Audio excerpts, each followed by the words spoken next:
My twin sister bound herself to a luck-stealing system. Gradually, she became someone who could guess correctly on exams, win grand prizes in every lottery, and even became a heroine for rescuing trafficked women, just by making a phone call to the police. Meanwhile, I was bullied, hit by a car, despised by everyone, and ultimately died at the hands of human traffickers, given a second chance at life. I looked into my sister's expectant eyes as she said, "Sister, you're so lucky. Can you lend me some of your fortune?" I smiled. "Sister, you're so lucky.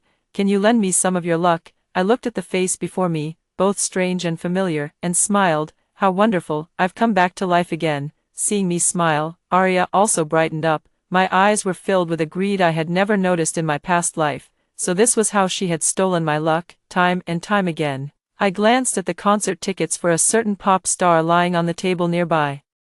What good fortune! I actually went back to the night when Arya first asked to borrow my luck. That day, I won 2 tickets to a concert by the hottest singer at the time. "You want to borrow my luck?" Arya nodded excitedly. Yes, sis, look how lucky you are. Lending me just a little bit won't be a problem." I couldn't help but laugh, looking at her. "Borrow? If I lend it to you, how will you repay me?" Arya clearly didn't expect me to ask her that. It made sense. After all, in the past, I had almost always given in to whatever my twin sister asked for. She said with an air of righteousness, "We're sisters, what's the big deal if you lend me some luck?" Hearing this, I almost let out a cold laugh. Does she also know that we are sisters? When she pushed me into the abyss, did she ever remember that I am her own sister? With a cold expression, I silently withdrew my hand and took a step back. "Arya, I'm a bit tired today, go back to your own room." A flash of anger crossed Arya's face. "Alice, is that how you talk to me? Do you believe I won't tell Mom and Dad?" With a cold expression, I forcibly dragged Arya out of my bedroom. After closing the door, I couldn't help but hug myself tightly and slowly crouched down. How wonderful, I actually got reborn. The pain of being sliced again and again by the traffickers still feels so vivid. Back then, it really hurt so much. And all of this, all thanks to my dear sister. The next morning, Arya and I got into the car together to head to school. Wait a moment, I turned around and saw our mother walking toward us with a smile, carrying a luxury handbag. "Today, I'll go with you and drop you off at school." "Yay, Mom hasn't taken me to school in such a long time." Arya kept clinging to Mom, acting spoiled, while occasionally giving me a challenging look. I didn't mind at all and quietly opened the passenger seat door. The whole way, Mom kept asking Arya about her recent school life, completely ignoring me. In the past, I would have been sad.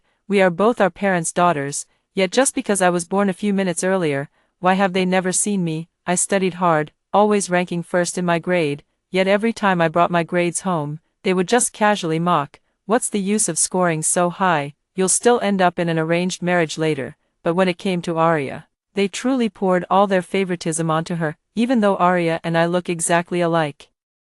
Except, I touched the teardrop mole at the corner of my eye and glanced faintly out the window. Arya, sitting in the back seat, suddenly let out a soft hum and tugged at her mother to complain. "Mom, let me tell you, my sister is amazing. She won 2 concert tickets in a draw yesterday." "Oh, really?" "Yeah, big sister is really lucky. Last night I told her I wanted to borrow some of her luck, but I don't know what upset her. She just dragged me out of the bedroom."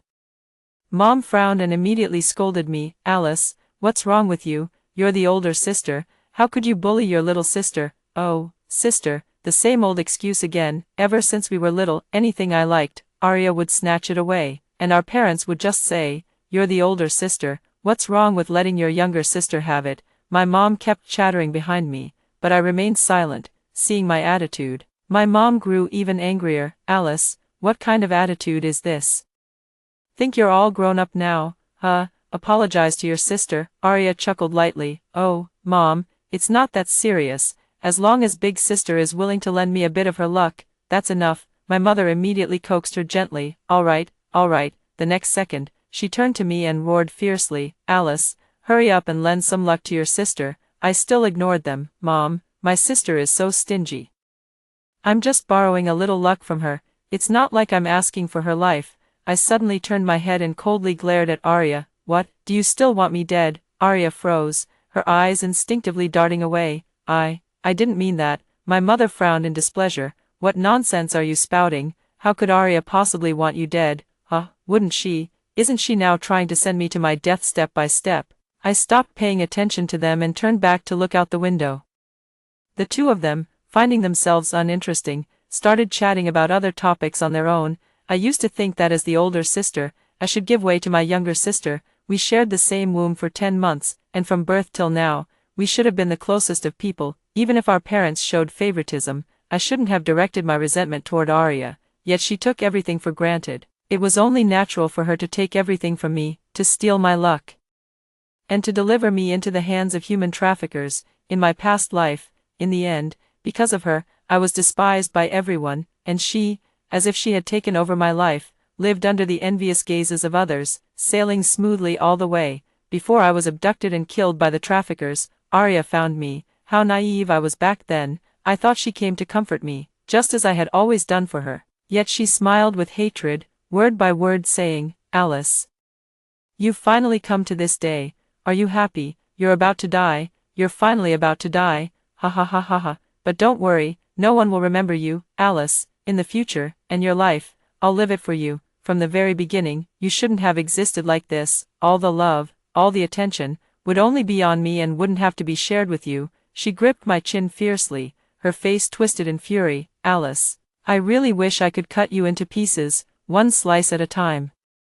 As she wished, after I was captured by human traffickers, I tried to escape, but I was caught by that man and dragged back, ultimately hacked to death, one slash after another. Meanwhile, my dear sister became a heroine for rescuing abducted women, all because she happened to make a phone call to the police. At the classroom door, Arya snorted coldly, strode up, and shoved me aside with her shoulder before walking straight into the classroom. I smiled. She truly is as self-centered as ever. Every time something displeases her, she takes her anger out on me. In my past life, I would always coax her gently to calm her down. Now she's resorting to the same old tricks again. But since she's trying to kill me, why should I still be eager to play the role of her sister? I ignored her and walked straight to my seat. Fortunately, the teacher had separated us to opposite sides of the classroom to distinguish between us. Now it saves a lot of trouble. I had just sat down when a crowd of people surrounded me. The girl at the front smiled at me. "Alice, I heard you're really lucky. You won concert tickets." I frowned and instinctively clenched my fists. These people in front of me, I knew them all too well. It was the very person who bullied me in my past life. At first, I didn't understand. I wasn't particularly close to them. They were always busy partying and singing karaoke, while I basically had no interaction with them. But one day, they suddenly cornered me in the equipment room. They hit me with the equipment. They tore off my clothes, sneering as they took photos. I asked them why they were doing this to me. Do I need a reason? I just don't like you. I closed my eyes and let out a long breath, then slowly opened them, glancing at Arya hiding behind me. She really is, as impatient as ever. I calmly looked at the leading girl. "How did you know? Your sister posted it on her moments last night. Not to be rude, but your luck is just too good. Heard you're going to give it to your sister, Alice. Since you're so generous, why not draw a few more and give them to us?" I smirked coldly, pursing my lips without a word. Arya's eyes darted around, then she immediately squeezed in. "Sis, I totally forgot. I was so happy yesterday that I posted it on my social media. You won't blame me, right?" She gave me a hypocritical apology and pretended to advise those around her. "Oh, don't even think about it. My sister treasures these tickets so much. I begged her for a long time last night, but she still wouldn't give them to me." Sigh. There were clearly 2 tickets. I couldn't help but laugh, rolling my eyes directly. Since when did she ask for these concert tickets? What she wanted was my life. I reached into my bag, pulled out the concert tickets, stood up directly, and walked over to Judy sitting in the back. Judy glanced up at me, snorted coldly, and lowered her head without saying a word. I sighed. Judy is my best friend, yet it was precisely during this time that Judy and I had a fight over Arya. At that time, Judy kindly advised me, "Alice, let me tell you, you really need to stay away from your sister. She's not as simple as she seems, but Judya. She's my own sister, yet this own sister of yours seems determined to take everything from you." At that time, I simply couldn't understand. Arya was already more favored than me, and everything I had, she had too. There was no reason for her to take anything from me. As Judy and I talked, we ended up in a cold war because of this. But later, when everyone abandoned me, even my parents completely grew to despise me. Yet only Judy, though angry that I wouldn't listen to advice, stayed with me till the very end. Even when I was kidnapped by human traffickers, she alone kept trying to find me. It's just a pity that all she found was my body, already dismembered into several pieces. Even the forensic experts and police officers turned their heads away at the sight, yet she, wailing and sobbing, threw herself onto the ground, desperately trying to piece my corpse back together, the one who caused all this. Arya, all because she had bound herself to a luck-plundering system. I ingratiatingly handed the concert tickets to Judy. Judja, don't be mad anymore, okay? Look, it's a concert by your favorite singer. These tickets are really hard to get. I leaned closer to Judy and whispered in a voice only the two of us could hear. Even Arya asked me for them, but I didn't give them to her. Let's go together. All right. Judy rolled her eyes at me and turned her head away, but couldn't help glancing at the tickets in my hand. My face lit up with joy, knowing there was hope. The reason I suddenly decided to participate in this raffle was because I had my eye on the first prize, concert tickets. The purpose was to give them to Judy as a peace offering, but in my past life, Arya interfered, causing a lingering rift between Judy and me. At this thought, I couldn't help but feel a lump in my throat, and tears began to fall uncontrollably. Judy was startled. Why are you crying? Who bullied you? I'll beat them up for you, I pouted resentfully. Judja, I went through so much trouble to finally win tickets to your favorite singer's concert. Do me a favor and stop being mad, okay? Let's not have a cold war anymore, okay? Judy couldn't help but smile as she reached out to take the ticket, yet her words remained sharp. Why aren't you saying your sister is the most important person to you now? Arya asked you for it, and you wouldn't give it to her, but you're giving it to me. Hearing this, I felt even more upset. I really wanted to pour out all the bitterness from my past life to her, but I couldn't. She had no reason to take in all this negativity. What's more, I've already been reborn. I shook her arm with a smile. That's different. I entered the lottery for you in the first place. Judy's lips curled up as she carefully tucked the ticket away. I'll reluctantly forgive you then. I smiled coquettishly at Judy while glancing at Arya not far away. Her expression right now must be quite unpleasant.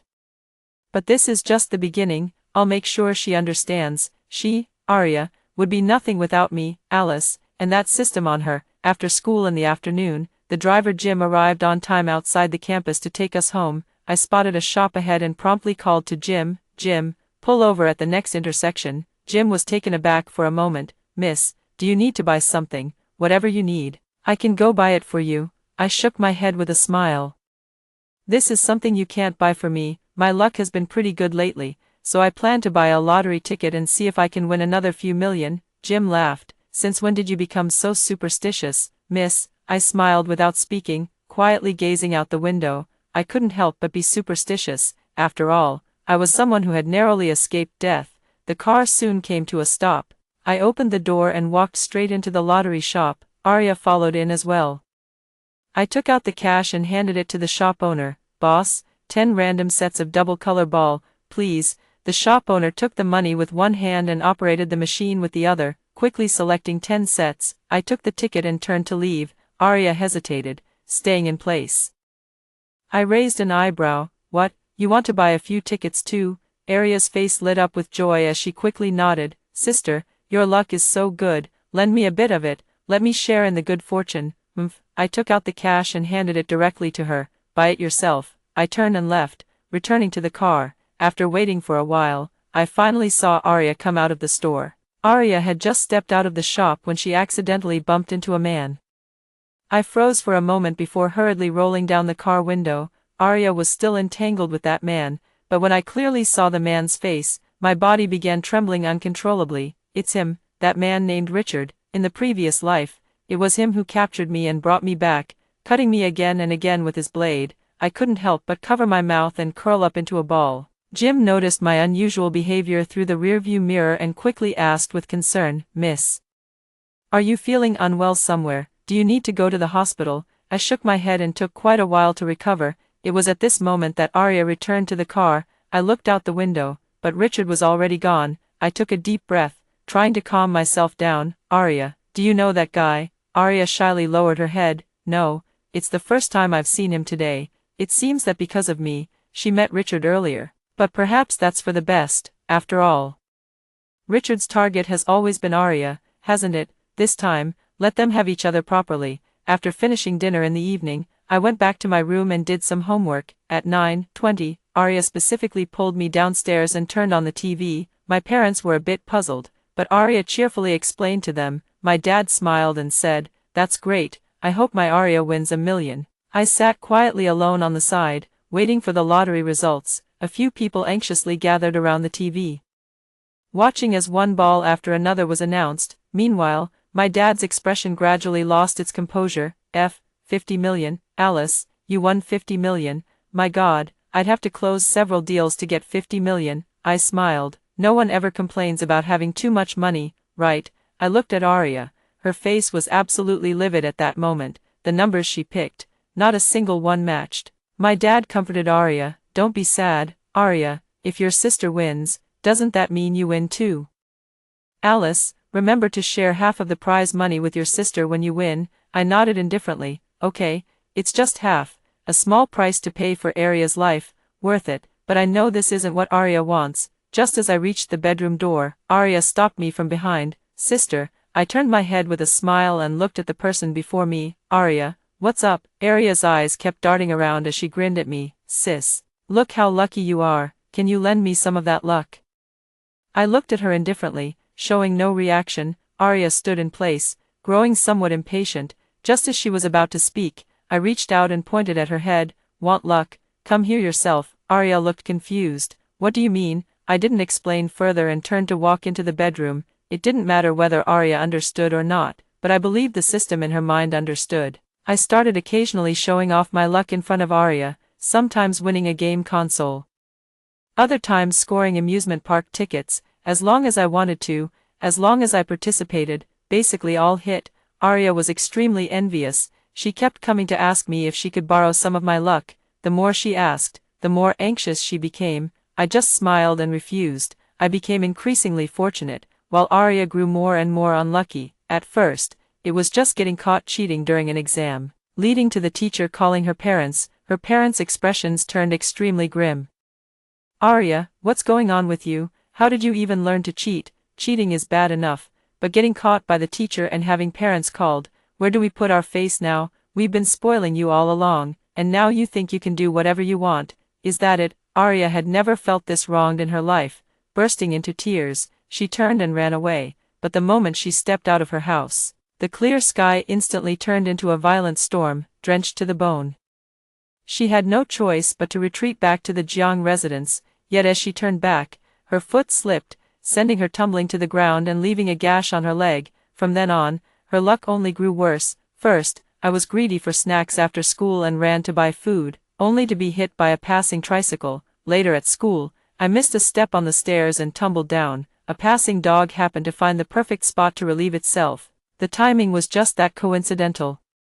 The excrement landed directly on Arya's face. The teachers who had initially intended to help her up silently took a few steps back, and all this misfortune of hers, I knew very well that this was her punishment from the system. If she fails to steal my luck within the specified time, the system will drain her own luck instead. After all, misfortune is still a form of luck. Later, Arya came to me directly, crying and begging me to share some of my luck with her. I pretended not to understand. Sister, what are you talking about? It's your own bad luck. What does it have to do with me? Besides, how could luck possibly be lent out? Could it be that you've lost your mind? Sister, Arya wept bitterly, shaking her head repeatedly. No, that's not it. That's not how it is. I glanced indifferently at Arya. Want my luck? Then you'll have to take it yourself. Arya's system finally came to me. It suddenly intruded into my mind.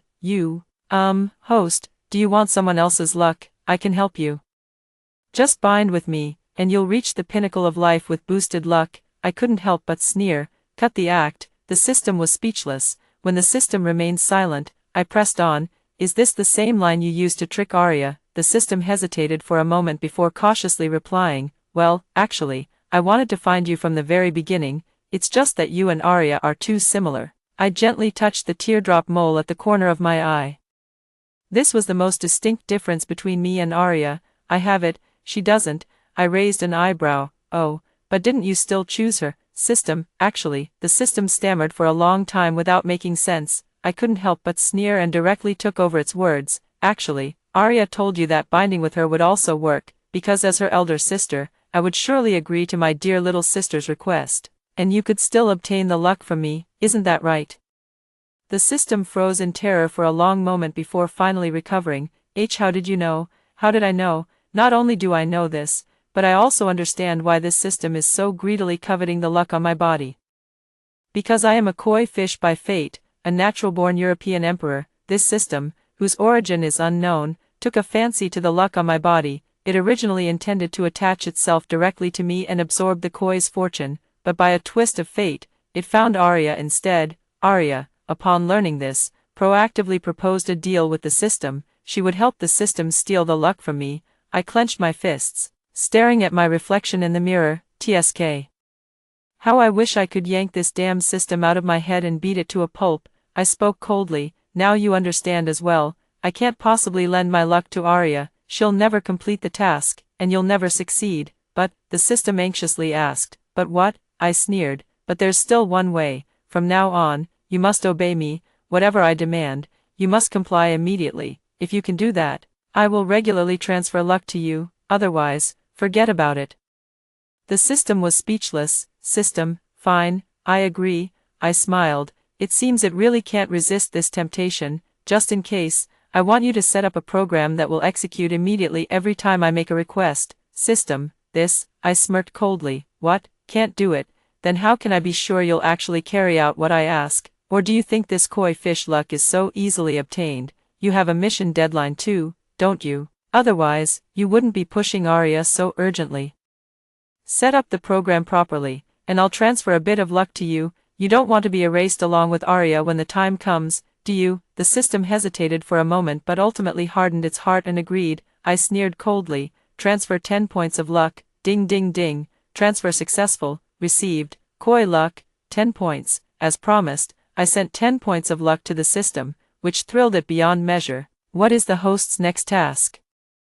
I silently walked to the window and saw Arya standing in the garden. She had been extremely unlucky lately, to the point where even her parents started to dislike her. They told her not to appear in front of them unless necessary, just like the old me. But, this is just the beginning. Transfer 10 points of luck to Arya, make her fortunate, and you, go back to Arya's side. Without my summoning, you're not allowed to come to me. The system couldn't comprehend my intention, though it meant to ask me.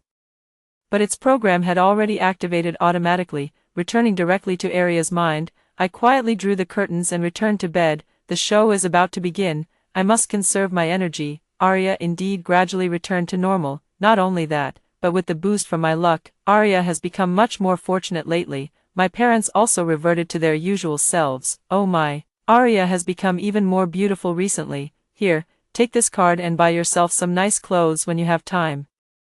You don't have to try too hard, Arya. Being happy is the most important thing. Even at school, classmates who used to ignore her now frequently try to please her. Even the teachers praise her. Arya, your monthly exam results have improved this time. I believe in you. Keep it up. As for Richard, I've seen Richard sneak into the school several times to find Arya. The two often hide in the equipment room, staying there for half an hour at a time. Judy, unaware that all this was my doing, instead expressed concern to me about Arya. Alice, haven't you noticed? Your sister has been acting very strange lately, and the people around her are acting weird too. Why are they suddenly being so nice to her? I smiled faintly, though I didn't know why Judy remained unaffected, but I didn't want to drag her into this. I pondered for a moment, then explained to Judy with utmost seriousness. Perhaps she's experiencing a final rally before the end.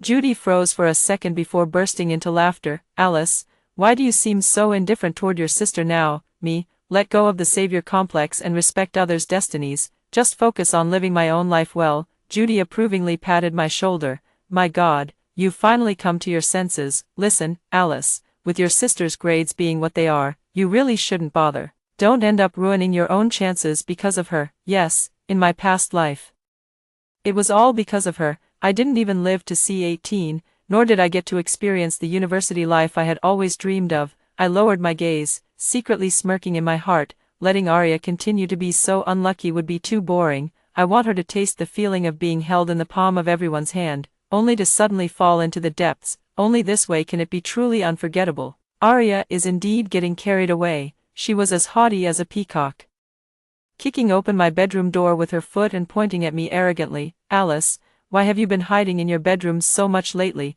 Could it be, you're crying alone in your room? She giggled loudly, as noisy as a crowing rooster. The system told me a few days ago that Arya thought she had unknowingly completed the mission and stolen my luck. That's why she's deliberately provoking me now. I lowered my head and secretly smiled, then raised it again with a completely different expression.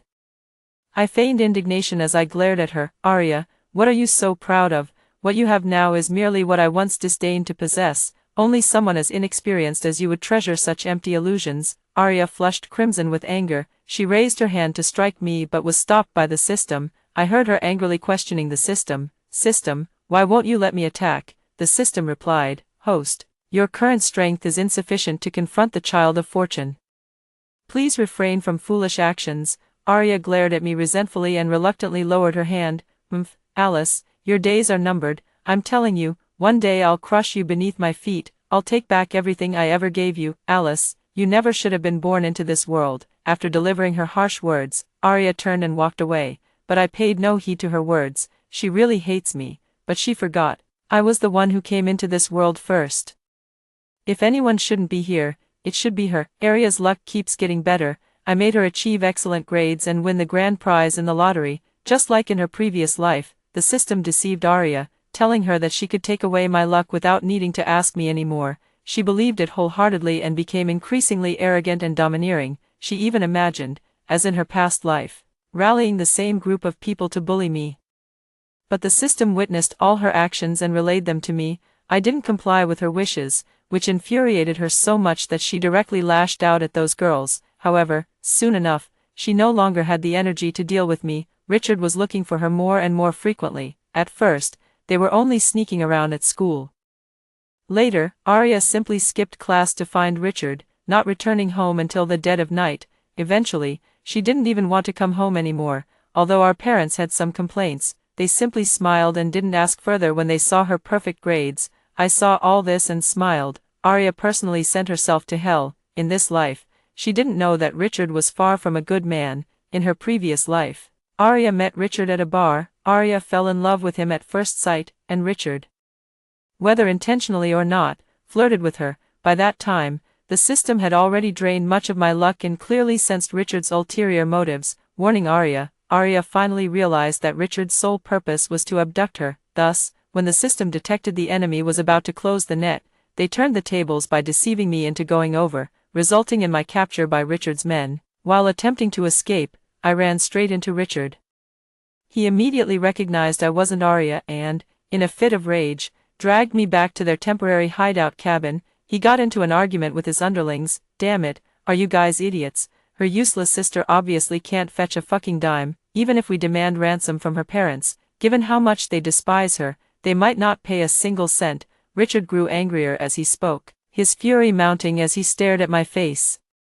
He pulled out a knife from behind and slashed it fiercely across my face, striking the one feature that differed from Arya, the teardrop mole. Damn it, seeing this just pisses me off and wastes my time. His strike was too brutal. Blood gushed from my right eye. The next second, he slashed at my chest. The next target was my thigh, then came the waist, and then the next. My soul drifted out of my body, watching helplessly as this man frenziedly hacked away at my physical form. With each strike, I could feel my soul being torn apart. It was as if my very soul was being cleaved into pieces, the pain so unbearable that I couldn't help but wail in agony. Yet, not a single tear fell from my eyes. They left my corpse in the abandoned house and walked away. I didn't know where to go, nor did I encounter the underworld officers people often spoke of. I stayed in that spot for several days until the police arrived. Until Judy came, weeping as if her heart would break.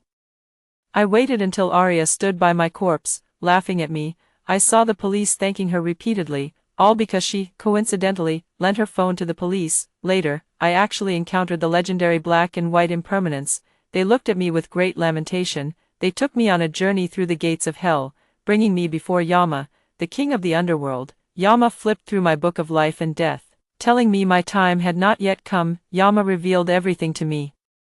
He asked me if I wanted to return to the mortal world to suffer and turn the situation around. I didn't ask him about the second option. I agreed. I wasn't that selfless, to let Arya possess everything that didn't belong to her and live happily in this world, and that system too.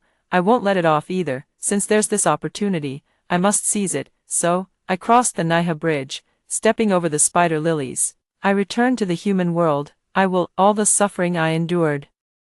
I'll return it to them, bit by bit. Arya hasn't been in touch for several days. Feigning concern, I went to our parents. Dad, Mom, my sister hasn't come home for a long time, and she hasn't been to school either. I'm afraid something might have happened to her. Maybe we should just call the police. Dad frowned. Has Arya not been going to school lately? Why didn't the teacher inform us? What's wrong with you as her older sister? Why didn't you tell us either? I hesitated before speaking. I asked the teacher, and it turns out my little sister told the teacher she's been traveling abroad with the family recently. Mom, what? Why would Arya say that to the teacher? I sighed, because it seems like my little sister has started dating recently. She made me promise not to tell you guys. I lowered my head and said nothing more. My parents were about to lecture me, but they were too busy searching for Arya and quickly took out their phone to call the police. Before long, the police arrived at our home and asked us some basic questions. I told the police everything I knew, including the man who had suddenly appeared. I also deliberately, yet casually, mentioned the locations where I had seen the two of them go. The police continued their investigation and unexpectedly uncovered Richard's alternate identity, after working tirelessly for over half a month. The police finally located Richard's gang's hideout. However, Arya and Richard were not there. The authorities spared no effort in publicizing this incident, solely to alert the public to remain vigilant and beware of human traffickers' schemes. They mentioned me, thanking me for the information I provided, which helped them solve the case quickly. People online started praising me all at once. Some said I was beautiful and kind-hearted, with a benevolent nature. They praised me in every possible way. I took the opportunity to add fuel to the fire. This incident was pushed to the trending list. The netizens didn't let me down and even dug up my background. Even Arya was dragged into the discussion by netizens. They say this girl's younger sister still hasn't been found. I heard she was quite close with the leader of the human traffickers. Oh my God, it can't be what I'm thinking. The police already found their hideout and rescued so many abducted victims, yet she's the only one missing, and with such close ties to the ringleader, could they be working together? I go to the same school as them. The twin sister's boyfriend is actually this human trafficking ringleader. We often saw them being all lovey-dovey on campus. Tisk tsk, the older sister is like an angel descended from heaven, while the younger one might as well be a demon in disguise. Arya did not disappoint me. Within a few days, she ran back home on her own. It seems she finally saw those online comments. I took the opportunity to recall the system directly. How's it going, system? The system seemed somewhat weary, taking a long pause before slowly explaining to me. It turned out that this time, Arya had no system alerts and naively believed Richard was her destined true love. Richard effortlessly deceived Arya and took her away. It wasn't until Richard was taking Arya to meet the buyers that she finally realized the truth. She knelt and pleaded with Richard at length, then served him well in bed. Richard, feeling playful, decided to keep Arya around for the time being. When the police came looking, Richard fled with Arya in tow. Later, without the boost from my luck, Arya began to face misfortune again. Richard was growing increasingly impatient with her. On top of that, she saw some online comments about herself. So she ran back home. I silently transferred 10 points of luck to the system. Did you keep the evidence? Left it. The system obtained the luck without hesitation and immediately copied the relevant evidence into the computer. Arya began to fight back online. She started a live broadcast and even spent money to buy internet trolls to push the topic to the trending list. She was in the live stream, weeping bitterly as she recounted her tragic ordeal. Family, it's not at all what you think. All of this is an illusion. My sister deliberately set me up to be captured. That human trafficker was originally after my sister. It was Alice, who lured me there and got me caught. I finally found a chance to run back. Arya's drama caused a huge uproar. It even cost the Jiang family company several projects. Her parents, breaking their usual demeanor, loudly scolded her, almost driving her out of the house. Arya, look at what you've done. Do you know how much you've cost my company? Tens of millions. My mother collapsed onto the sofa, overwhelmed with grief. They say when you have twins, one is here to repay kindness, and the other is here to collect debts. I always thought Alice was the one collecting debts. Arya, are you trying to ruin our family? I watched all this coldly. They didn't love Arya as much as I thought. It was all for themselves anyway. They can ignore me simply because they believe I was born to collect debts from them. They can also lash out at Arya for damaging the Jiang family's interests. Arya snorted coldly. Dad, all you lost were a few business deals. but what I lost was my innocence. Why is everyone online praising her while constantly hurling abuse at me? I'm clearly the victim here, okay? What's wrong with me stating the facts? Maybe it's Alice who's behind all this scheming against me. My mom froze for a moment. Then looked at me. Alice, I lowered my head and chuckled. I don't know if it's due to the system's influence, but recently my parents' attitude towards me has drastically changed. Arya and I instantly swapped positions in status. I looked calmly at my parents. Don't Mom and Dad understand what kind of person I am? I didn't. Do you believe me, Mom and Dad? My mother quickly stood up from the sofa, walked over to me, and pulled me into a hug. My child, I believe you. I glanced calmly at my biological father standing nearby. He nodded. Alice, don't worry, Mom and Dad aren't that foolish yet. Oh, really? I lowered my gaze, recalling my past life. My parents were always partial to begin with. Later, it was because Arya stole my luck. I was kidnapped, and until my death, they never cared about me. When my body was found, they couldn't even be bothered to claim it. After being reborn, I had long since given up on my parents. Their current change in attitude is merely driven by self-interest. After all, my reputation now surpasses Arya's. I glanced indifferently at Arya standing nearby, who was staring at us with an expression of utter disbelief. She kept muttering, "Impossible," under her breath. She probably couldn't figure out why her parents' attitude toward me had changed so much after she disappeared for a while. She kept whispering to the system incessantly, but she didn't know that the system was already with me. I gently patted my mother's hand and said, "Mom and Dad, don't worry, leave this matter to me to handle.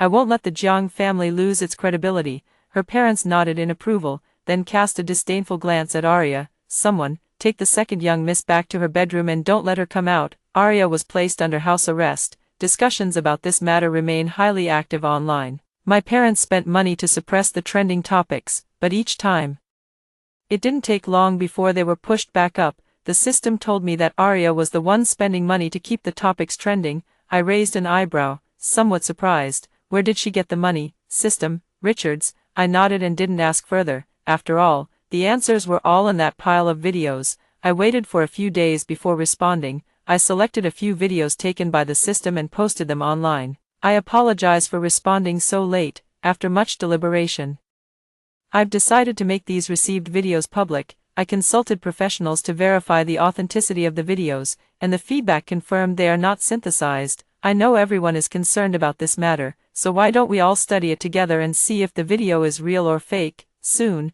without me even needing to spend money to boost its popularity. The related video I posted directly made it to the trending list. The video shows some conversations between Arya and Richard, and some inappropriate behavior between the two on the bed. Multiple professionals quickly emerged online.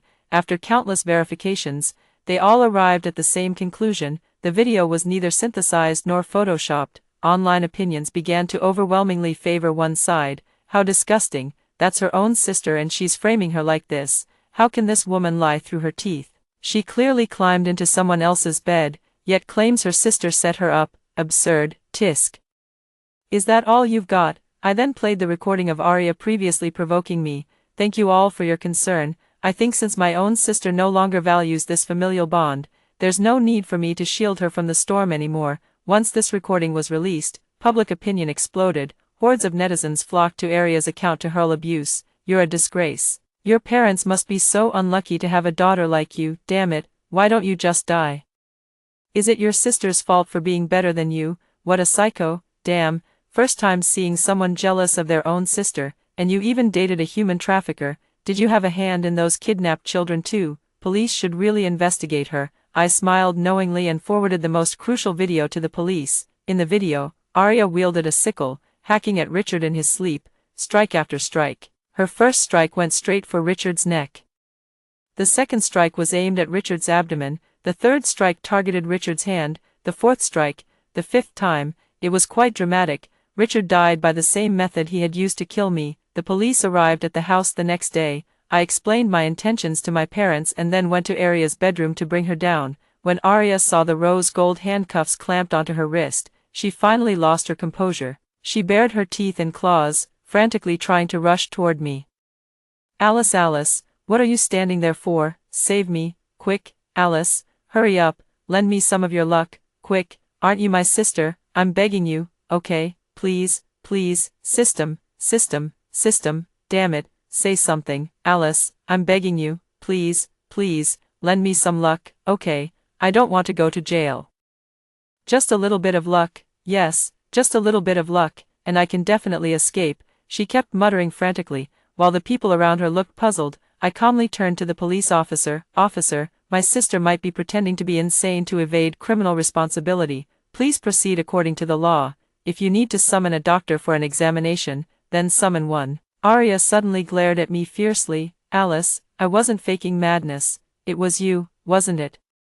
This was all your scheme. I silently watched as the police escorted Arya out of the Jiang residence. Later, the police questioned me several times about the source of the video, but I consistently claimed to have no knowledge of it. They also checked the IP address, but unfortunately, it was traced overseas.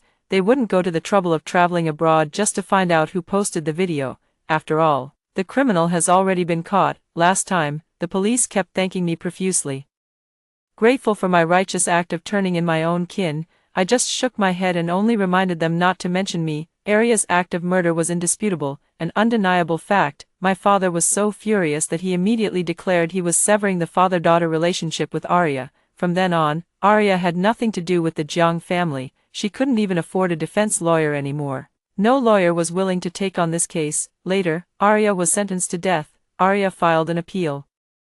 But the original verdict was ultimately upheld. Not long after she was imprisoned, the police contacted me, saying Arya had gone insane. But what does insanity matter when facing an imminent execution? On the day Arya was executed, I summoned the system. I praised it without holding back. System, your contribution this time is truly exceptional. If it weren't for you, things wouldn't have ended so quickly. The system felt a bit smug and asked me cheerfully, so, what reward does this system get? Ha, reward. I coldly curled the corners of my lips and issued the final command to the system. Final task.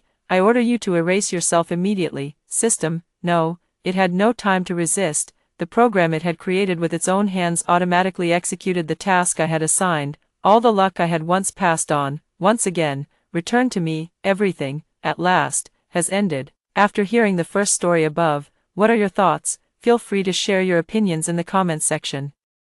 Next, there is another similar story. Let's continue to see. My roommate was bound to a life-stealing system. As long as she kept using my belongings, she would gradually acquire my face and abilities. In our previous life, she borrowed my skincare products, clothes, and jewelry. In the end, wearing a face identical to mine, she pushed me into the sea and drowned me. From now on, I am the heiress of the James family. When I opened my eyes again, I was back on the first day of my freshman year. My new roommate flattered me with a coquettish tone. Mia, I forgot to bring shampoo. Can I borrow yours? I handed it to her expressionlessly. Sure. Then I turned around and gave the stuff to a homeless person. This time, I'm going to give her a different life. Mia, I forgot to bring shampoo. Can I borrow yours? The moment I opened my eyes, I heard Emma's coquettish voice. Seeing her standing at the bathroom door with that ingratiating expression on her face. Only then did I finally realize, I had actually been reborn on the first day of my freshman year. In my past life, Emma had also acted this spoiled, constantly borrowing things from me, from the initial shampoo and skincare products to clothes, bags, and jewelry, and even later when she went for an internship, she occasionally borrowed my car. My family is very wealthy, and my parents taught me from a young age not to be stingy with friends. Besides, Emma used the excuse of being good friends. So I never took these small things to heart, until graduation day, when we went on a beach vacation. I heard her say disdainfully to other classmates, I've had enough of Mia, she thinks she can look down on others just because she's rich. If I had her advantages, I'd definitely be better than her. Suppressing my anger, I waited until the banquet was over to confront her. To my surprise, she flew into a rage and pushed me into the sea. Then, to my horror, her face slowly transformed into mine. Emma pressed my head firmly into the water. Mia, from now on, I will be the heiress of the James family, and I will surely outshine you. That was when I realized Emma had long been bound to the life theft system. As long as she kept using my belongings, she would steal my energy. Eventually, she would take my face and abilities, completely becoming me. Now, I stared at Emma's smiling face. It hasn't yet become mine. Still completely her own face. I took a deep breath to calm myself. Then expressionlessly handed her my shampoo. Sure, go ahead and use it. use it as long as you want, use whatever you want. This time, I will definitely give you a different life." The next evening, when Emma was taking a shower, she asked to borrow my shampoo again. "Mia, the shampoo I ordered online won't arrive for another 2 days. Can I borrow yours for now? Once mine arrives, you can use mine too."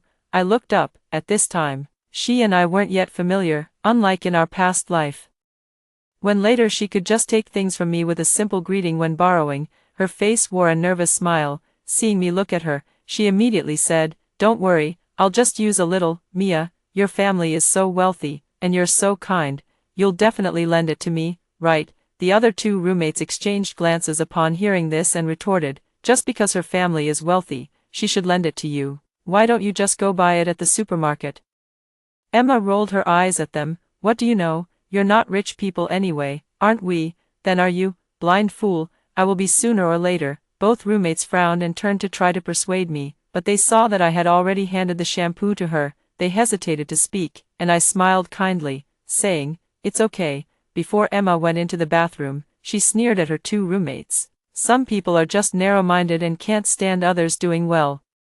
When I'm rich in the future and you're still working for others, you'll realize how wise I was." Emma used my shampoo to wash her hair for 3 consecutive days. On the 4th day, she returned the shampoo to me with an excited face. "My shampoo has arrived, here's yours back. Mia, you're really too kind." As she spoke, she suddenly leaned in cautiously and pointed to the sunscreen on my desk. I forgot to buy sunscreen. I noticed you seem to have extra. Could I borrow a bottle? I'll return it once I buy my own." Still, she didn't return it in her past life. I expressionlessly took back the shampoo, then handed her the sunscreen. "Return it to me after the military training." Emma gratefully accepted the sunscreen, but then she turned her head and cursed with a sneer. "I used up this bottle of sunscreen during military training, and now they want me to return it. If they're so stingy despite having money, then don't blame me." The day after Emma returned my shampoo, I noticed her hair had become smoother and shinier than before. When she woke up early and saw her thick, lush hair, a look of surprise crossed her face as she murmured, "I can't believe it actually works." But when she turned and saw my thick, jet black hair, she shook her head in frustration. She had only borrowed my shampoo for 3 days, yet managed to achieve half the quality of my hair. If she could borrow for more than 7 days, wouldn't that completely replace me? Thinking of this, she applied the sunscreen she borrowed from me last night while looking at my fair and smooth skin with envy. She wants my hair, my skin, and even my figure. A crazed look gradually appeared in Emma's eyes. I pretended not to see it, packed up my things, and left the house. Today was the first day of military training. After enduring the brutal training during the day, in the evening, under the instructor's organization, we started playing the handkerchief game. The handkerchief was dropped behind Emma, who pretended not to notice. Then, amid everyone's teasing, she said with a mix of pride and shyness, "Then I'll sing a song for everyone." Her voice is pleasant, but lacks technique. Several notes even went off to the Himalayas, especially since Jiang Huan, who performed before her, had studied music. The comparison made her seem even more unremarkable. The students were very honest. There weren't even a few people to give applause. After Emma finished singing, seeing that no one praised her, she stomped her foot angrily and glared at Jiang Huan. Then, while I wasn't paying attention, she threw the handkerchief behind my back. She did it on purpose. Because long before the semester started, she had heard my works on Quanmin Ke Go. It was simply a cacophony, at least 10 times worse than hers. In my previous life, I did indeed casually sing a song, then I received a chorus of mockery, unintentionally. It made Emma appear less awkward by comparison, but now, holding a handkerchief, I turned and pulled out a ukulele from my backpack. "Let me play a piece for everyone. I can play many instruments, and the ukulele is the simplest among them." Even so, my fluent and beautiful rendition of Zebra, Zebra left everyone in awe. Everyone had just finished studying intensely and had no time to learn an instrument. Even if I had one, I wouldn't have thought to bring it out at this moment. Thus, my ukulele stood out remarkably. Add to that the pitch-black playground, the dim streetlights, and the youthful boys and girls in their prime. As I finished playing, everyone erupted into thunderous applause. Even soldiers from other companies came to listen to me play the piano. The enthusiasm of the crowd stood in stark contrast to their earlier indifference toward Emma. Perhaps no one else noticed, but Emma, squeezed into a corner, clenched her fists. After I finished playing, the instructor praised, "Excellent, you played very well. for the military training performance, our company can recommend you to perform." Hearing this, Emma immediately spoke up, "Instructor, what about the others?" The instructor shook his head upon hearing this. "There's only one spot per company, and it's tied to rankings and academic credits. Of course, we'll recommend the most talented student in the company. What if others want to participate too? All right, here's what we'll do. After each evening's training, we'll hold talent showcases. If someone better emerges, we can consider selecting them." Emma nodded thoughtfully upon hearing this. The boys, who were always eager to stir up trouble, saw this and teased, "What's the matter, Emma? Do you want to go too? Come on, have you even listened to what you're singing? Can it compare to someone playing the ukulele? Stop embarrassing yourself. Your singing isn't even half as good as Jiang Huan's. Going up there would just disgrace our company." Emma shot me a resentful glare in the darkness, then she scoffed, "What do you know? It's just playing the ukulele.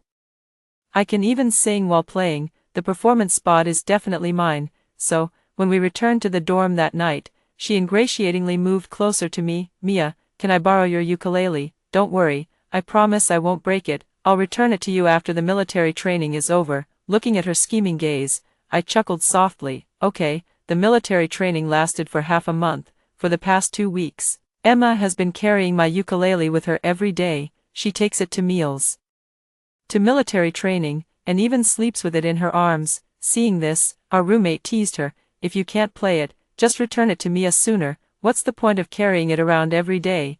It's not like you'll learn how to play just by holding it for a few days." Emma rolled her eyes and said, "You guys don't understand. I could already play, and I'm even better than Mia. Just wait until tonight when I dazzle everyone." That evening, after training ended, the instructor continued organizing the talent show. Because the performance report was scheduled for the next day, not only does it add to academic credits, but it's also a fantastic opportunity to showcase oneself. So many students actively signed up.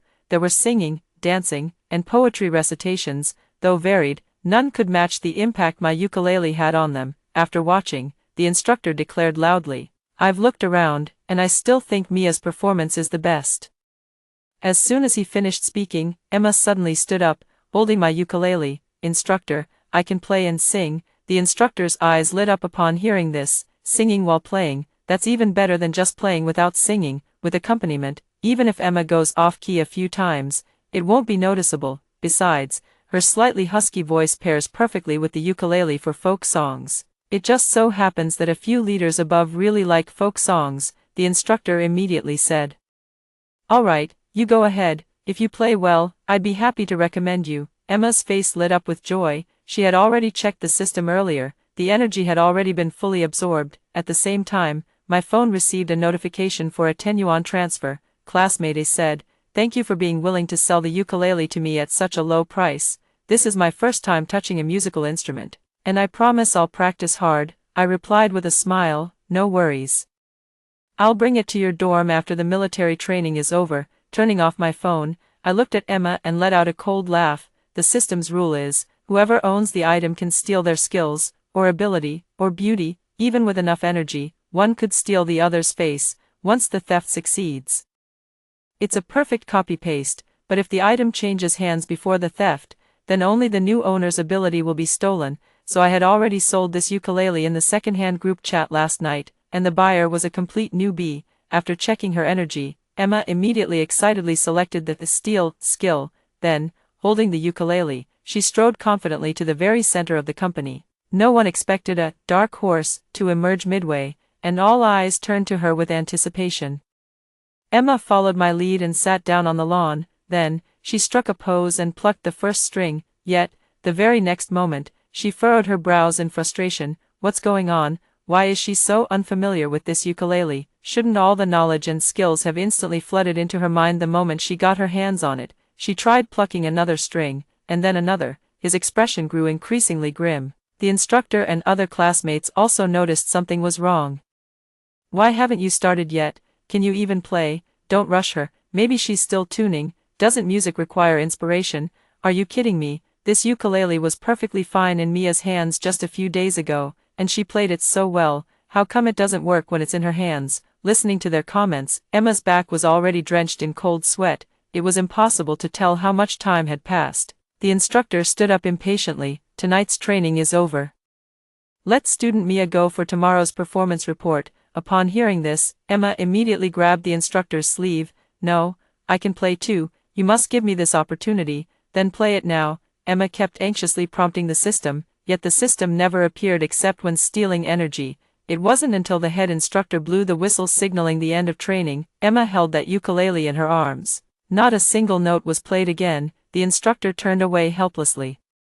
Then the spot will go to Mia. I thanked him and pointed at Jiang Huan, saying, I'd like to team up with Jiang Huan, she'll sing, and I'll play the ukulele. Jiang Huan is the girl who studied music. In her past life, Emma stole Jiang Huan's singing skills. She incorporated performance elements into her singing. That's how she got the chance to shine in the showcase performance. This opportunity should have been Jiang Huan's. If I can go, naturally she should go too. The instructor nodded. That's even better. As soon as I returned to the dorm, Emma couldn't wait to approach me. She got straight to the point. Mia, what's going on? Why can you play tunes with this ukulele? But I can't. I feigned confusion and tilted my head. I can play because I know how. Don't you know how to play? Emma's expression froze. That wasn't what she really wanted to ask, but she was afraid of exposing the system. She had no choice but to force an awkward excuse. Her face looking as if she was constipated. Of course not. I just didn't want to take your spot, since I consider you a good friend. I scoffed, took the ukulele from her hands, and walked out of the dorm. She immediately stopped me. Where are you going? I said. To return the ukulele. I borrowed it from another classmate. Emma paused for a moment, then suddenly understood. You mean the ukulele isn't yours? She suddenly understood. It wasn't a system issue after all. The next second, anger welled up in Emma's heart again. Why didn't you say so earlier? She glared at me resentfully. If she had known the ukulele was borrowed, she would never have taken the ukulele away. Wasn't there a girl in the company who sang well? She stole her singing skills. Add a bit more innovation. How can we secure the spot no matter what? Thinking of this, Emma immediately stopped me again. It's all your fault for not explaining it to me in advance, making me miss this opportunity, Mia.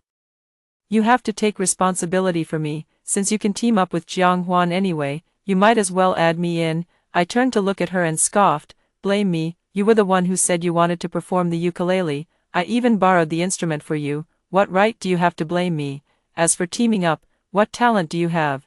Singing or dancing? Perhaps my words were too sharp. Emma also realized that her attitude just now had been too hasty. She immediately softened her voice. I didn't mean it that way. Oh, Mia, you're the first friend I made in college. Aren't friends supposed to help each other? Add me in, and I'll liven up the atmosphere for you guys. I twitched the corner of my mouth. Not needed. With that, I turned and walked away. Emma stared at my resolute back, grinding her teeth in frustration. Who do you think you are? Just because your family paid for you to learn some instruments. I'm clearly smarter and more talented than you. Just wait. When the time comes, I won't even glance your way even if you beg me. After delivering the ukulele, I didn't head back to the dorm right away. Instead, she turned and went to the dormitory supervisor. Auntie, these are the skincare products I bought, all genuine, high-end brands. They don't suit me, so I'd like to give them to you. The dorm supervisor accepted them with pleasant surprise. Then, she noticed the nearly empty bottle of sunscreen. He asked me, why is this one used? I pretended not to know. Oh, maybe I grabbed the wrong one by accident. It's fine, anyway, the military training is over, and I don't really need it anymore. You can have it too. If you don't want it, just throw it away. The dorm supervisor nodded and said, it's fine, I'm not picky. After a while, I took advantage of the aunt taking a shower. I sneaked in again and swapped out the skincare set I gave her with an identical one. This was theft. The stolen skincare product still belonged to the dorm supervisor. After I rejected Emma, she didn't come to borrow things from me for a while. She planned to find a new target to steal abilities from, but no matter how hard she searched, she couldn't find a girl more beautiful, outstanding, or from a better family background than me. However, we parted on bad terms last time. She couldn't bring herself to ask me for a favor, even more afraid that I might refuse and embarrass her. Her hesitation continued until she confessed her feelings to a senior in her department, but he told her, sorry, but I actually like Mia from your class. I only helped you to get closer to her through your connection. Could you introduce me to her? Emma asked with reddened eyes. All these days I've been caring for you and helping you with everything, big and small. You don't even know Mia personally, so why do you like her and not me? What does she have that I don't? Hearing the person he liked being put down, The senior naturally felt displeased, frowning immediately. I retorted bluntly, she's prettier and more elegant than you, any normal person would prefer her over you, right? Emma was furious, she threw out a threat. You'll regret this, then stormed back to the dorm and aggressively rummaged through my skincare products, saying, Mia, lend me your skincare products. Emma suddenly appeared, startling the other roommates. Upon hearing her request, they immediately frowned and said, You have your own, why do you always use Mia's? You should at least have the right attitude when borrowing things, acting so high and mighty, anyone would think Mia owes you something. Their words cooled Emma down from her heated anger. She put on a pleading smile again. Mia, I was just too anxious earlier, don't take it to heart, you're so generous and well off, it's just a bit of skincare products, you'd definitely lend them to me, right? The system had told her before, by using enough of my skincare products, she could steal my beauty, becoming fair-skinned and gorgeous with delicate features. Leaning back in my chair, I said with a half-smile. Do you think I have any reason to lend them to you? Emma immediately got upset. You're so rich, yet so stingy, aren't we friends? How can you be so unfriendly? The other two roommates, hearing this, were about to retort. At that moment, I added, my skincare products cost thousands. You can't just use them for free, can you? Emma really wanted to curse, but for the sake of beauty, she held back. So what do you want?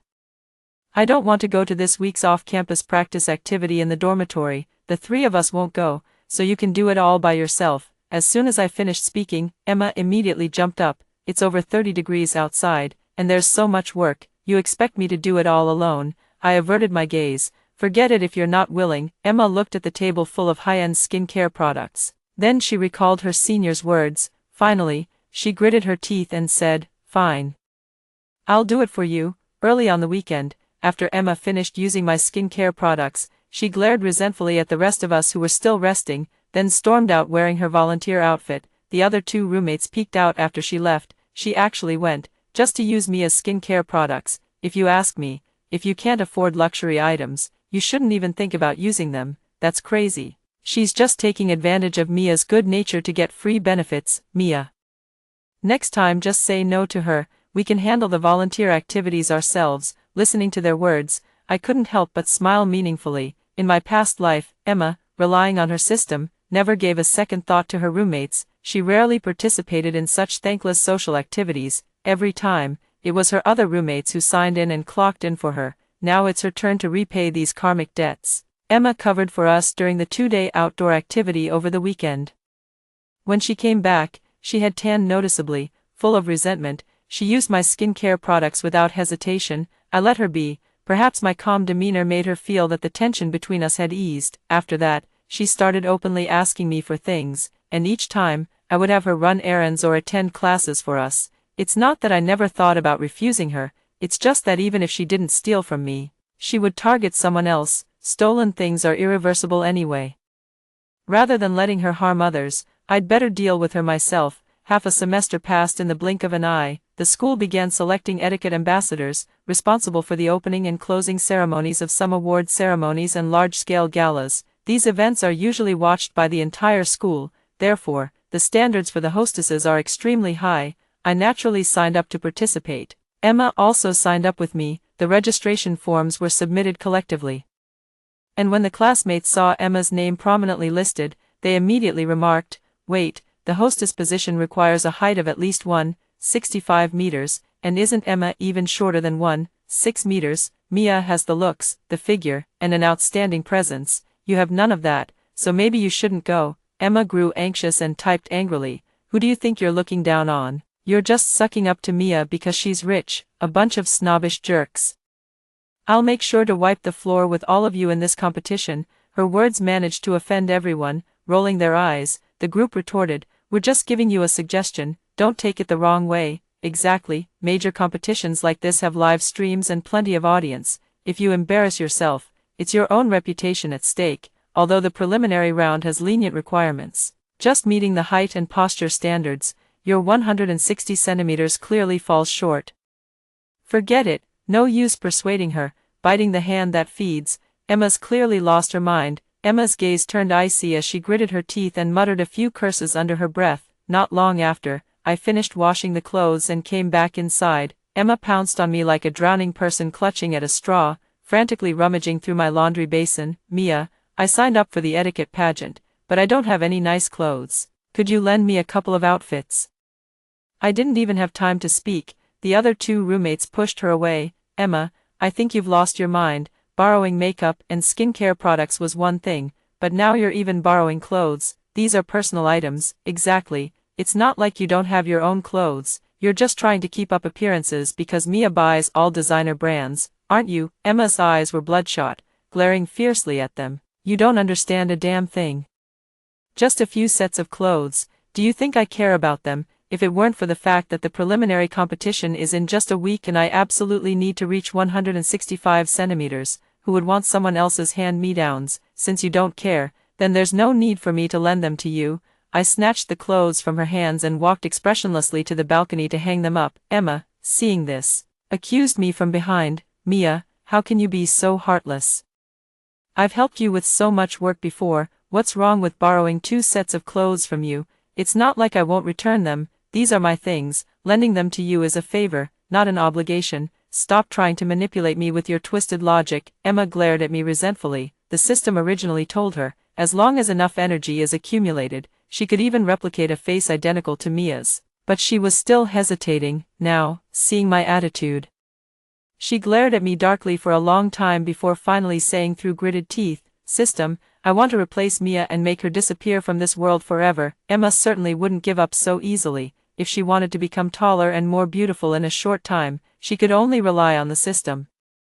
Originally, she could have chosen someone else, but she was completely overshadowed by me in every aspect, and her jealousy had twisted her heart. Surpassing me became her obsession. Since I refused to lend it, she resorted to stealing. That night, I quietly lifted the bed curtain, only to see Emma, as if sleepwalking, standing on the balcony, wearing my clothes. The scene was so eerie, I remained silent for 2 seconds. Without hesitation, I took out my phone and recorded the scene. A week later, soon, the preliminary round for the etiquette competition arrived. Only Emma and I signed up from our class, but everyone was very interested in the competition, so almost the entire class came. Originally, Emma and I were supposed to go together, but the incident last time about borrowing clothes ended very unpleasantly. Emma has already made no secret of her hostility toward me. At the sight of me, she rolls her eyes, not even wanting to acknowledge me. My roommate is speechless. She's the one who's angry. What kind of person is that? I've never seen anyone so ridiculous. Emma heard her muttering. She sneered, still trying to curry favor with Mia. Soon she'll be nothing, and by then, you won't even have time to suck up to me. I couldn't be bothered with her and went backstage to change, but when I got there, I found a large cut in the waist of the evening gown I had brought. It's almost unwearable now. At that moment, Emma walked in carrying a bag of clothes. I looked at her expressionlessly. You did this? We had already torn off all pretenses between us. Emma probably already had something else up her sleeve. She didn't even bother pretending anymore. Yes, it was me who cut it. Mia, the champion of this competition can only be me. You'd better withdraw now. I looked her up and down and said, even if I withdraw, do you really think someone like you could win the championship? Emma choked with anger for a moment. Mia, who do you think you're looking down on? Don't assume everyone is like you, flaunting your family's wealth to treat others with contempt. This time, I'll show you that even without money, I can still outdo you. Just wait and see. This is only the beginning. After saying this, she picked up a size S evening gown and strutted haughtily into the dressing room, and after she went in, I immediately took out a new dress from the closet and requested the organizers to postpone my performance order to the last. By the time Emma came out of the dressing room, I was no longer there. She snorted smugly, then took a deep breath and tried to pull up the zipper of her dress. Can't pull it up. She's 158 centimeters tall and weighs 120 pounds. Size S simply doesn't fit her. At that moment, other contestants entered the changing room. Seeing her in this comical state, they couldn't help but laugh. You can't even fit into a dress, and you want to embarrass yourself on stage? Emma glared at her fiercely, sizing her up from head to toe. Your legs are so thick, and you have the nerve to mock me. The girl flushed with anger. Still better than being as broad and round as you. You don't know shit. Just wait, I'll have a better figure than all of you combined, and I'll slap those smug looks right off your faces. After saying that, she immediately fled the changing room and found a secluded spot. System, I'm ready. Hurry up and make the switch for me. Understood. Host energy levels sufficient, initiating physical function replacement now. As this voice sounded, Emma's face grew increasingly red with excitement. She stared intently from the window at the competition venue, watching those girls with pretty faces and good figures. Soon, she would be just like them. No, she will become more beautiful than them. As long as she accumulates a little more energy, she can take Mia's face, when the time comes. She will definitely trample these snobbish things under her feet. Emma was immersed in excited fantasies. At the same time, she felt her vision becoming increasingly broad. It seemed she had grown quite a bit taller. It appeared to be a success. Replacement completed. Accompanied by the system's prompt tone, the competition announcer's voice called out, "Next up, please get ready, Emma." She immediately got up excitedly and headed to the competition venue. Completely unaware that her back seemed to feel a chilly breeze, a large area of skin was exposed to the air. "Next up, please get ready, Emma." "Here I am, I'm here." Emma raised her hand and squeezed through the crowd. As soon as she stood still, countless eyes turned toward her. First came shock, then disbelief, and finally an indescribable mix of complex emotions. Is she for real? Oh my god, is that a woman? Could it be some transgender person? Holy shit, that outfit is way too avant-garde. I feel like my eyes just took 10,000 points of damage. Whispers spread all around. Emma assumed they were simply stunned by her beauty. She confidently walked onto the stage. The moment she stood still, all 5 judges on the panel immediately spat out their water. They kept checking and rechecking the application form, repeatedly confirming, "Classmate, are you in the wrong competition venue?" Emma lifted her head confidently, just about to showcase her graceful posture. Suddenly, the live camera panned to her, projecting her figure onto the big screen. Emma caught just a glimpse and was struck as if by lightning, freezing on the spot. What's going on? Her dream of fair, flawless skin, why had it turned into a patchy, wrinkled mess, like the skin of a 50-year-old woman? Her determination for long legs and a slender waist, why had they become thick and sturdy, like a man's? At least her goal of growing taller had been achieved, but wasn't Mia supposed to be 170 centimeters tall? Why does she appear as tall as 180 centimeters? Emma gazes at the unfamiliar version of herself on the screen. When she turns her head, the other does the same. Whatever expression she makes, the other mirrors it. Emma suddenly let out a sharp scream and collapsed to the ground. My face, my face. What she desired were delicate features like Mia's, not a face that had aged 40 years in an instant. There were certainly people who recognized Emma below, seeing her in this state. They immediately took out their phones and started taking pictures. Although Emma now stood at 180 centimeters tall, with a burly build like a man's and a face that had aged more than 30 years, her facial features were still vaguely recognizable. This person was indeed Emma. Everyone was shocked. Holy shit, what kind of black magic did Emma pull? She was fine this morning. Did she get a sex change? Or was she taken over by aliens? This is just not scientifically possible. This is terrifying.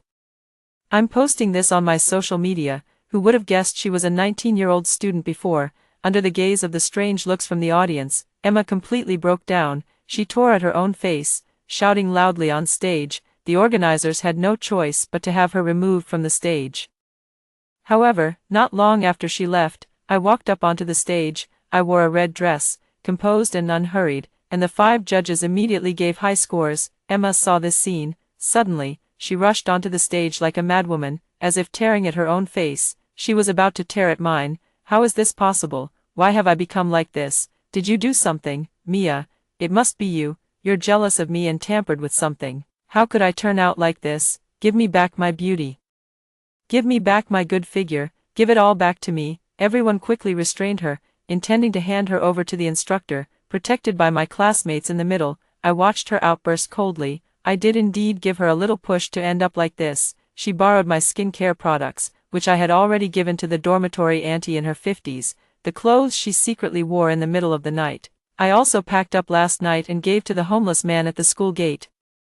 Although the homeless man is male, after he tailored and pieced the clothes together, they would still keep him warmer than old newspapers. Mia, you bitch, I'll make you pay sooner or later. As long as I'm alive, as long as you're still in this school, I won't lose. Everything of yours will be mine eventually. Just you wait. I'll make you suffer 1,000 times more than I am now. Emma was still screaming at the top of her lungs. I suddenly took out my phone and projected the video of her secretly wearing my clothes in the middle of the night onto the big screen. Amidst everyone's stunned silence, I pointed at Emma and said, "You've all seen it, she's mentally unstable and might have been injected with some strain of virus, causing physical changes. I suggest calling the police and sending her to a research institute to thoroughly investigate what kind of virus this is." Hearing the suggestion to call the police, Emma calmed down. She couldn't afford to go to jail, she still had the system, her life wasn't over yet, so, under everyone's skeptical gazes, she returned to normal. "No, don't call the police, I'm fine, I just took some hormonal medication, and it caused a reaction. I'll be fine after resting for a few days. We're all classmates. You could tell whether I was normal before, right?" Hearing this, the others hesitated but nodded in agreement. They were all students. Watching the commotion was one thing, but if they actually called the police and ended up shouldering responsibility, they didn't want to deal with the hassle, so they all said, forget it, she seems quite normal now, maybe it really was just the medication hormones. That's pretty rough, we'll let her off this time, but don't go crazy again next time. It's terrifying." Emma reassured them, "Don't worry. It definitely won't happen again." Yet the moment she turned away, a sinister expression flashed across her face. She fixed her gaze on me and said, "Mia, just you wait, I'll make you pay for this." Although Emma didn't understand why she had become like this, but she refused to believe that I had discovered her system, that was something from a higher dimension. She attributed all of this to my stinginess. I was unwilling to lend her my things, so I gave her fakes or something else to use instead. But it doesn't matter, she already has something better. She had assured the system that this thing would definitely belong to me.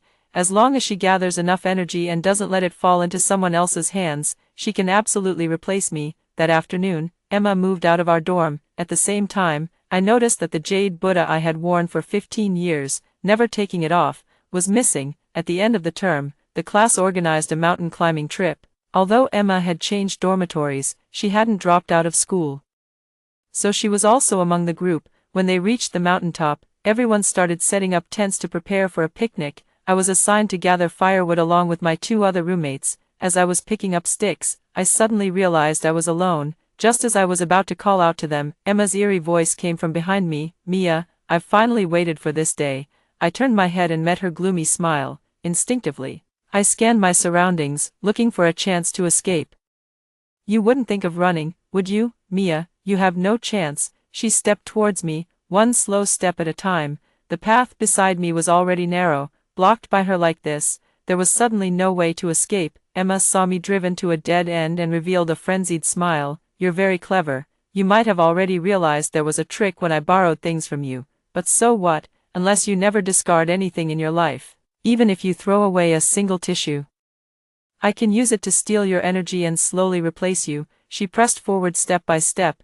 "I originally planned to take it slow, letting you enjoy your freedom a little longer, but you're just too ungrateful, Mia. People like you, who think you're better than others just because you come from a wealthy family, deserve to die. They flatter you only because you're rich, and men like you only because of your face. Without these, you're nothing. How dare you step on me?" I frowned at her.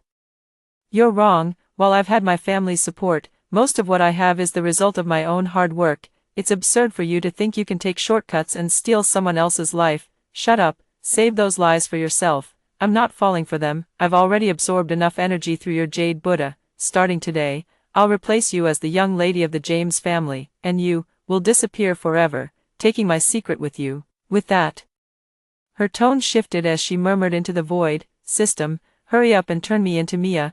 I stared at Emma in shock. Even if it's past lives or present, I knew she had a system, but seeing her perform a magic trick right before my eyes, I couldn't help but be shocked. About half a minute later, Emma looked at me again, but this time, her face had completely disappeared. In its place was the visage of an old woman, her skin a sickly gray and covered in scars. Emma seemed to sense something was wrong. She reached up and touched her own face. When she touched that hideous scar, she suddenly let out a sharp scream. Then, with venomous eyes, she stared at me fiercely. "How is this possible, Mia? That jade Buddha has been your personal item since childhood. How could it not belong to you?" My expression of surprise gradually gave way to a teasing smile. Watching her frightened expression, I slowly said, "Who told you that you have to keep wearing your own things from childhood to adulthood?" When I was 5 years old, I went to a mountain temple to worship Buddha. On the way, I met an old woman with a terrifying, scar-covered face. The other person calculated that I was destined for a calamity. then pulled out a jade Buddha and said this object could shield me from the disaster. I still remember it clearly to this day. At that time, she explicitly told me she was only lending the item to me, and that someday, when I saw her face again, I could return it to her. I stared at Emma, whose face was identical to the old woman's, and with gritted teeth, mustering all my strength, I shattered the jade Buddha in a fit of rage. So this was what the old woman meant by returning it. Even after smashing the jade Buddha, Emma still seethed with anger. In a chilling tone, she said, "Mia, you've ruined my life, I'm done for, and you won't get away with it either. Even if I die, I'll drag you down with me." After saying this, she lunged at me as if to attack. At that moment, my roommate, who had disappeared earlier, suddenly rushed out and pinned Emma to the ground. "Call the police, Mia, Emma has completely lost it. She needs to be sent to a research facility." Holy shit, I just saw her transform right in front of me. It was terrifying. Long before we went up the mountain, I had anticipated that Emma would make a move against me, so I warned my roommates in advance, asking them to prepare a high-definition camera to save my life at the critical moment. At first, they thought I was exaggerating, but having experienced being drowned in my past life, the current Emma is only crazier. It's entirely possible she would try to kill me right in front of so many people. They tied Emma up. Then they sent me the footage recorded by the camera.